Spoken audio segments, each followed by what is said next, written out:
Hi everyone, my name is Zara. This is my next lecture. आज का जो मेरा लेक्चर है वो 10th ग्रेड से रिलेटेड है। मेरे प्रीवियस लेक्चर्स भी 10th और 9th ग्रेड से रिलेटेड है। मैं जो लेक्चर्स करवा रही हूँ वो 9th और 10th को कवर कर रहे हैं।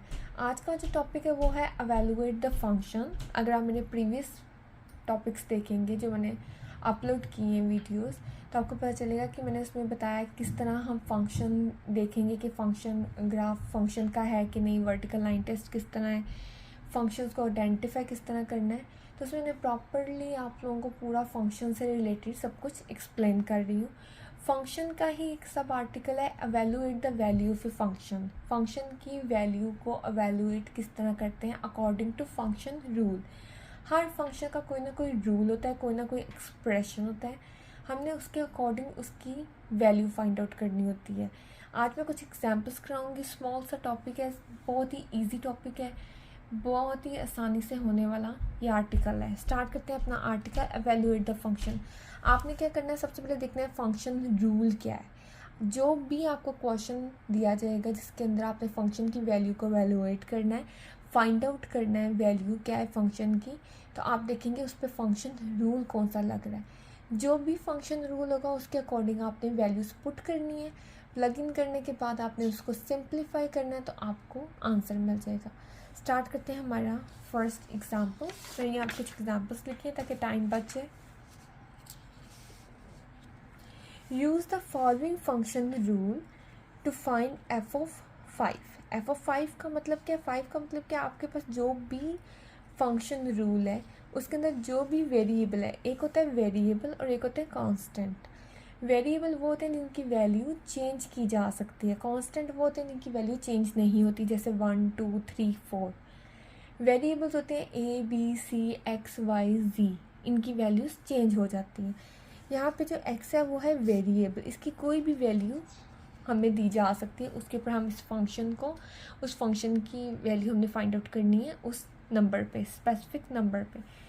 एफ ऑफ 5 का मतलब क्या है कि फंक्शन रूल, इस फंक्शन को फाइंड आउट करो कब, जब एक्स की वैल्यू 5 हो। एफ ऑफ 5 का मतलब क्या है, इसको हम ऐसे भी लिख सकते हैं और at X is equal to 5। आपको ये लिखा है, आपको एफ ऑफ 5 आए, इन दोनों का मतलब सेम है कि जो भी वेरिएबल फंक्शन रूल में, जो भी फंक्शन आपको दिया गया इसके अंदर जो भी वेरिएबल है उसकी जगह अपने ये वैल्यू प्लग करनी है। तो एफ ऑफ 5 हमारे पास आ जाएगा। एफ ऑफ 5 आने का कैसे हम लेके आएंगे, हम करेंगे प्लग या फिर put X is equal to 5 इस फंक्शन के अंदर। 7 एज इट इज़ रहेगा, एक्स की जगह आपने क्या करना है 5 पुट कर देना है। बहुत ही इजी है, सिंपली आपने वैल्यू पुट करनी है। जब आप 5 पुट करेंगे तो 7 इंटू 5 कितना होता है, ब्रैकेट का मतलब होता है मल्टीप्लाई, तो 7 इंटू 5। जब 7 को 5 से मल्टीप्लाई करवाएंगे तो 35 हमारे पास आ जाएगा आंसर। तो एफ ऑफ 5 हमारे पास क्या आ गया, 35। सिंपली क्या करना है, जो भी फंक्शन होगा उसमें जो भी वेरिएबल होगा आपने देखना है फाइंड कहाँ पे करनी है आपने वैल्यू। जिस भी नंबर पे आपने वैल्यू फंक्शन की फाइंड आउट करनी है, आप उस वेरिएबल की जगह वो वैल्यू लिख देंगे और उसके अकॉर्डिंग फंक्शन को सिंप्लीफाई करेंगे, तो हमारे पास इस तरह फंक्शन की वैल्यू आ जाएगी। नेक्स्ट हमारे पास है use the following function rule to find F of 7। ये थोड़ा सा कॉम्प्लिकेटेड है फर्स्ट एग्जाम्पल से। अब आपने क्या करना है, लेकिन बहुत ईजी है। सबसे पहले एफ ऑफ 7 है, इसका मतलब है एक्स की वैल्यू क्या है 7, तो आप क्या करेंगे एफ ऑफ एक्स की जगह 7 कर देंगे। इसका मतलब क्या हुआ कि जहाँ जहाँ फंक्शन में एक्स है वहाँ वहाँ आपने 7 पुट करना है। 18 के साथ तो एक्स था ही नहीं तो मैंने 18 एज इट इज़ पुट कर दिया। 11 एक्स की जगह मैं 7 पुट कर दूँगी। अब इसको आपने सिंप्लीफाई करना है, सिंपल करते जाना है। 7 इंटू 11, ब्रैकेट का मतलब होता है मल्टीप्लाई। 7 इंटू 11 कितना होता है 77।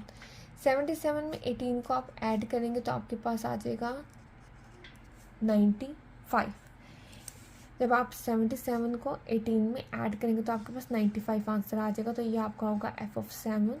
ये आपने वैल्यूएट कर दी फंक्शन की वैल्यू किसके ऊपर, 7 के ऊपर। इसी तरह आपको अगर कुछ और फंक्शन रूल आता है, आपने उसमें भी क्या करना है, वेरिएबल की जगह सिंपली वैल्यू प्लग करनी है और आपने उसको सिंप्लीफाई कर देना है। यहाँ पे ज़रूरी नहीं कि x ही आएगा, आपको हो सकता है क्वेश्चन पेपर पे f(y) is equal to 18 + 11y लिखा होता और f(7) फाइंड आउट करना होता।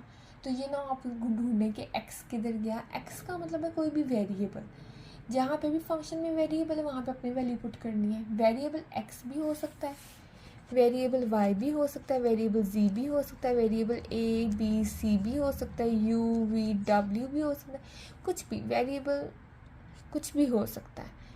तो आपने ये नहीं देखना कि x ही हो तो x में ही वैल्यू पुट करनी है। आपने देखना है कि कहाँ फंक्शन किस फॉर्म में है, उस फॉर्म में वेरिएबल क्या है, उस वेरिएबल की जगह आपने वैल्यू पुट करनी है। नेक्स्ट में आपके एक और एग्जाम्पल है, evaluate f50 f(x) is equal to x/5। अब यहाँ पे आपने 50 वैल्यू पे फाइंड आउट करना है। इसका मतलब x इज इक्वल टू 50 है तो आपका इस फंक्शन की वैल्यू क्या होगी। यहाँ पे आपने देखना है x कहाँ पे है, वहाँ पे 50 कर दें और बाकी फंक्शन एज इट इज़ रहने दें। जब आप इसको डिवाइड करेंगे तो 5 1s are 5, 5 1 टाइम करें तो 5 आता है, 10। ये सिंप्लीफाई करने का वे, तो ये हमारे पास 10 आ गया। या फिर आप ऐसे भी कर सकते हैं 50 डिवाइडेड बाई 5, या फिर आप ऐसे भी लिख सकते हैं जो आपको इजी लगे। तो यहाँ पे आ जाएगा 5 0 और यहाँ से जो 0 होगा वो ऊपर चला जाएगा। तो 5 50 कुछ भी नहीं बचा। तो यहाँ पे आप इसको इस तरह लिख सकते हैं, जो आपको वे इजी लगता है आप उस वे में ले लें। मैंने सिंपली उसको फ्रैक्शन की फॉर्म में कट कर दिया, p/q की फॉर्म में कट कर दिए, तो मेरे पास आंसर आ गया 10। तो इस तरह आपके पास जो भी फंक्शंस आएंगे, ये 9th और 10th ग्रेड का आर्टिकल है, इतना ज़्यादा कॉम्प्लिकेटेड नहीं होता। आपने बस इसमें वैल्यूज़ पुट करनी है, वैल्यूज़ पुट करके आपने इसको सिंप्लीफाई करना है और आपका आंसर आ जाएगा। ये था how to evaluate the value of a function. अगर आपको इस आर्टिकल में कोई प्रॉब्लम है तो आप मुझसे पूछिए, मैं आपको कमेंट सेक्शन में इसका आंसर दे दूँगी। Thank you so much for watching this lecture.